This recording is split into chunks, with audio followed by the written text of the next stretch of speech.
Pada suatu hari dalam pengajarannya, Yesus berkata kepada orang banyak, "Hati-hatilah terhadap ahli-ahli Taurat yang suka berjalan-jalan memakai jubah panjang dan suka menerima penghormatan di pasar. Mereka suka duduk di tempat terbaik dalam rumah ibadat dan di tempat terhormat dalam perjamuan. Mereka mencaplok rumah janda-janda dan mereka mengelabui mata orang dengan mengucapkan doa yang panjang-panjang. Mereka ini pasti akan mendapat hukuman yang lebih berat." Pada suatu hari lain, sambil duduk menghadap peti persembahan, Yesus memperhatikan bagaimana orang banyak memasukkan uang ke dalam peti itu. Banyak orang kaya memberi jumlah yang besar. Lalu datanglah seorang janda miskin, ia memasukkan 2 uang tembaga, yaitu uang receh terkecil. Yesus memanggil para muridnya dan berkata kepada mereka, "Sesungguhnya aku berkata kepadamu, janda miskin ini memberi lebih banyak daripada semua orang yang memasukkan uang ke dalam peti persembahan. Sebab mereka semua memberi dari kelimpahannya, tetapi janda ini memberi dari kekurangannya, semua yang dimilikinya, yaitu seluruh nafkahnya." Demikianlah sabda Tuhan. Terpujilah Kristus.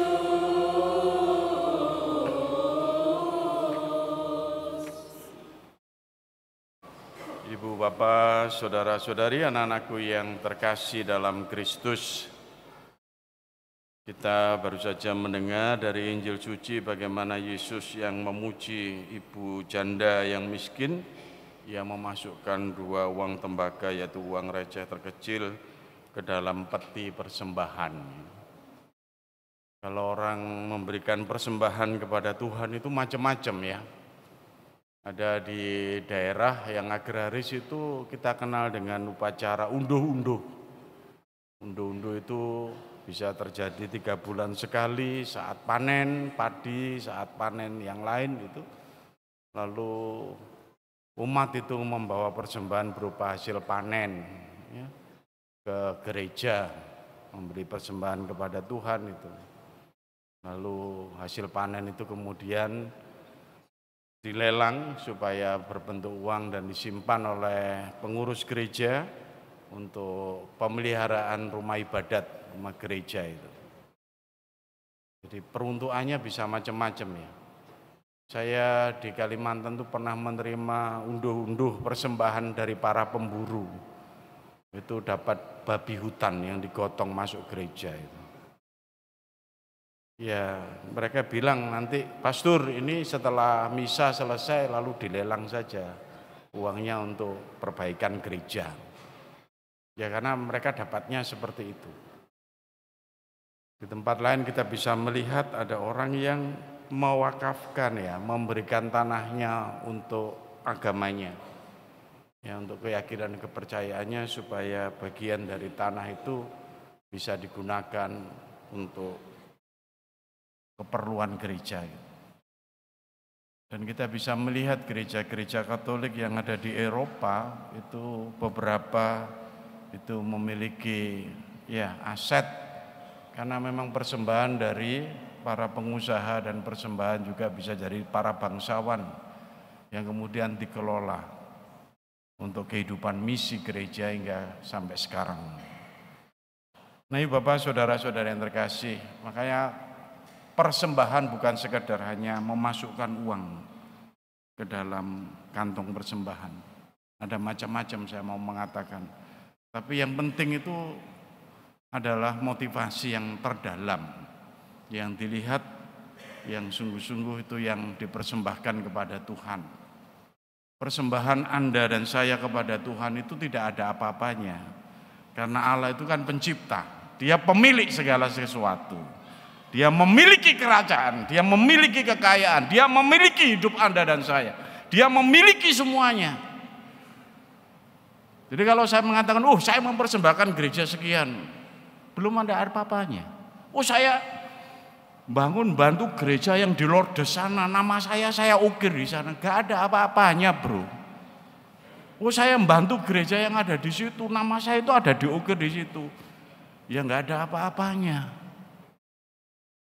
Di Banterno ben gak ngantuk aja nih. Dan supaya pasti diingat betul, Anda ini siapa, saya ini siapa. Saya sombong nih loh, saya bisa memberi persembahan pada Tuhan gitu. Gereja kita ini dulu juga dibantu dari HKY, bahkan HKY keseluruhan dibantu dari Batavia. Kita semua ini dulu dasarnya awalnya ya disubsidi dan dibantu sampai kemudian kesadaran umat atas nilai persembahan bagi Tuhan. Itu berkembang sampai sekarang dan saya melihat bahwa ya bahkan sekarang gereja SMTB, umat SMTB bisa membantu paroki yang lain, gereja yang lain juga. Nah, Bapak, saudara-saudariku yang terkasih dalam Kristus, sebenarnya bukan soal berapa besar, tapi sungguh yang diminta adalah soal kepenuhan dan ketulusan hati. Gitu ya. Bagaimana digambarkan oleh Yesus, 2 keping tembaga milik janda miskin itu dikatakan itulah lebih besar, dikatakan lebih besar dari semua yang memasukkan uang ke dalam peti persembahan. Ya. Karena dia memberi dari kekurangannya dan dari seluruh nafkahnya. Nah ini kan kita bisa melihat bukan persoalan nilai besar kecilnya, tapi yang dilihat adalah nilai ketulusan hati kita dan sebagainya. Di sisi ekstrim, Bapak Ibu saudara-saudara yang terkasih ya, memang ada pertanyaan, Romo kenapa sih daripada kita ribet soal uang, ribet soal apa, itu dilakukan saja seperti gereja yang lain, persepuluhan gitu. Lain lagi. Ya.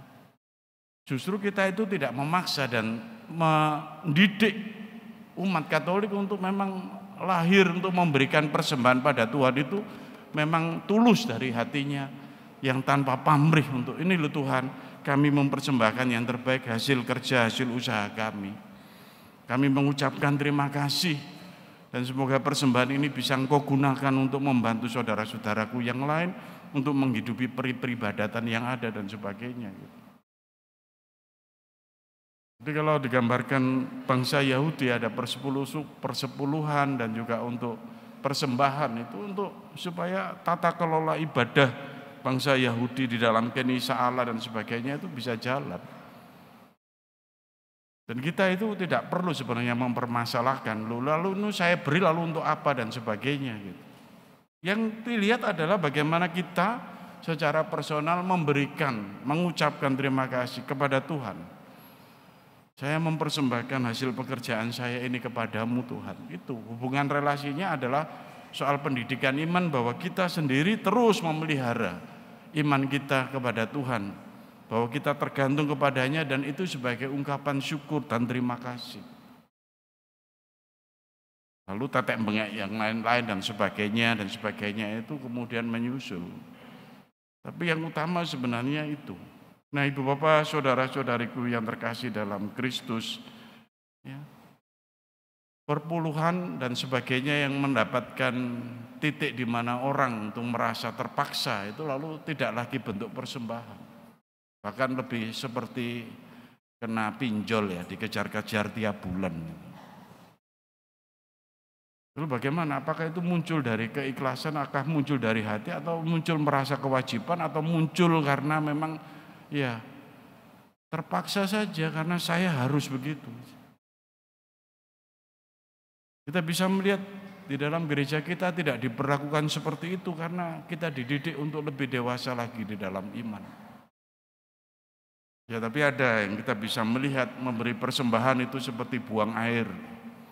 Ya, kalau ke toilet VVIP itu bisa 50.000, yang dimasukkan persembahan juga bisa sebesar itu saja juga bisa. Demi kesehatan Tuhan terima kasih. Ya, bisa jadi juga. Tapi kita mau melihat bahwa tantangan zaman ini Bapak Ibu saudara-saudari yang terkasih, bagaimana iman kita di dalam mempersembahkan diri kepada Tuhan gitu ya. Di zaman ini itu sekarang tergerus. Ya banyak orang melihat bahwa sekarang ini meskipun punya pemasukan yang banyak, hasil kerja usaha kita, hasil kebun kita, hasil tugas kita dan sebagainya, pekerjaan mata pencaharian kita itu kurang terus. Ya, Anda dan saya digoda dengan dunia ini, dengan media sosial itu kurang terus. Yang dulu mungkin sawang sinawangan hanya melihatnya dengan tetangga dan teman, sekarang saya lewat media sosial, lewat HP saya bisa melihat yang lain. Saya sudah sampai Singapura, teman saya sudah sampai Italia. Saya sudah sampai Italia, teman saya sampai Kutub Utara. Teman saya sudah sampai Kutub Utara, teman saya sampai neraka. Silakan ikuti terus. Ya karena kebutuhannya terus, kurang terus, mengikuti yang lain, nyontoh yang lain.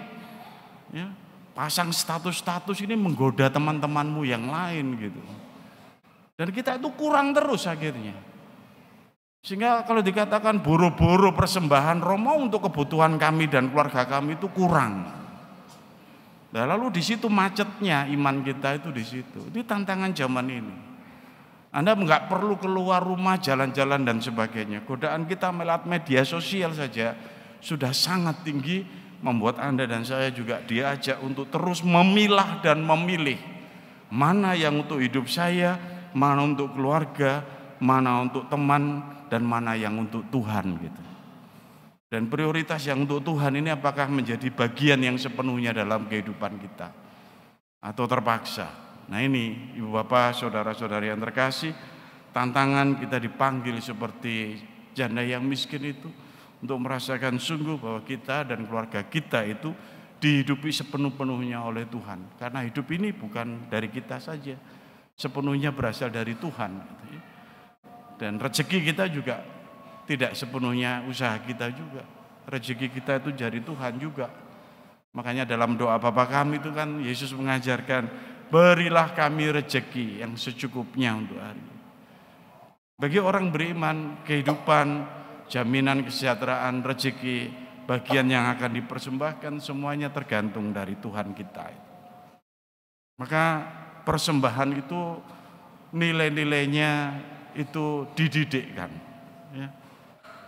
Dulu dalam keluarga saya dan saya yakin juga dalam keluarga Anda masing-masing. Ya. Kalau ke gereja anaknya itu dulu dikasih uang 5 ripis gambar burung. Dikatakan ini bukan untuk jajan sepulang gereja, enggak. Nanti ini kamu harus memasukkan ke kantong persembahan. Ya karena mendidik. Apakah kita juga mendidik keluarga kita juga seperti itu? Mendidik, nih potong bagian dari uang sakumu, jangan lupa loh ya, minggu untuk kamu berikan persembahan pada Tuhan. Dia menjaga otakmu jadi baik, dia membuat kamu bisa belajar dengan baik dan sebagainya. Apakah kita mendidik begitu? Enggak, itu tugasnya papa mama saja. Saya pokoknya dikasih uang jajan. Nah ini, ya jangan heran kalau anak dididik mulai kecil pelit kepada Tuhan, ya nantinya akan menjadi harimau yang menerkam orang tuanya, pelit terhadap orang tuanya sendiri. Ini Bapak Ibu, saudara-saudari yang terkasih, mari kita membangun rasa iman kita, nilai iman kita atas persembahan menjadi bagian rasa syukur yang terus menerus dalam kehidupan kita dan dalam keluarga kita, dalam kesempatan apapun.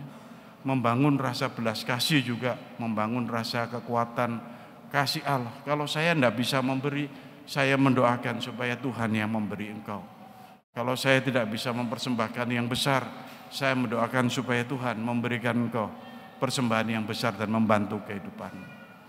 Ibu Bapak, saudara-saudari yang terkasih, semoga kita semakin sadar akan rahmat dan iman akan persembahan kepada Tuhan ini, karena kita dihidupi olehnya, dan semoga dengan semakin banyak berlimpah rezeki Anda semua, juga semakin berlimpah persembahan Anda kepada Tuhan, dan semakin dimuliakan Allah di dalam segala karya pelayanan gereja, karya sosialnya, juga karya-karya misinya. Semoga melalui persembahan kita yang tulus, kita pun mendapatkan berkat yang berlimpah, karena cinta yang tulus dari Tuhan senantiasa diberikan kepada kita. Berkat Tuhan menyertai kita semua.